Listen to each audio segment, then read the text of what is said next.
So, Vineet, what are your best tips and tricks for mentoring in the virtual era? We are now all jumping from one Zoom room to the next. What do you do to keep it fresh, stay engaged and energizing, and to continue feeling connected to your mentees when we're all kind of talking on screens like this?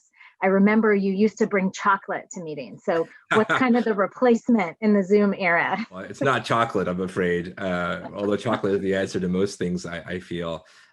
It's very hard, Michelle. We wrote a recent article about this, David Fessel, Sanjay, and myself in HBR, about mentoring in the virtual era. And I think it goes back to sort of trying to get beyond the screen. And how do you do that, right? So obviously you need to have the FaceTime on screen to go through agendas, but I think it's beyond that as well. So I have started to be more mindful about communicating in other ways. I try to just make a phone call every now and then quickly just to check in, saying, hey, I just wanted to see where you were with this paper.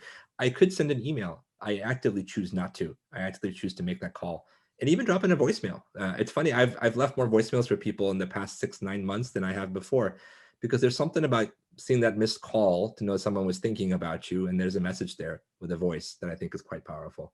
The other thing I think it's important to do in a virtual era is to, again, explore additional modalities. So I've started to do a lot of quick text messaging back and forth with people. Again, it's that immediacy of it that actually makes you feel like someone is there on the other end. And then I've been very thoughtful about Zoom fatigue and thinking about, an hour of a mentorship meeting face-to-face is very different from an hour on Zoom. So I've actually cut back Zoom time to 30 minutes and really focused a lot on activities outside of Zoom, whether it's phone calls, whether it's emails, whether it's text, as a way of being very mindful of folks' time and also folks' cognitive capacities. So those are a few things. I'll be honest with you, I can't wait to go back to the old days where we could do much more of in-person meetings.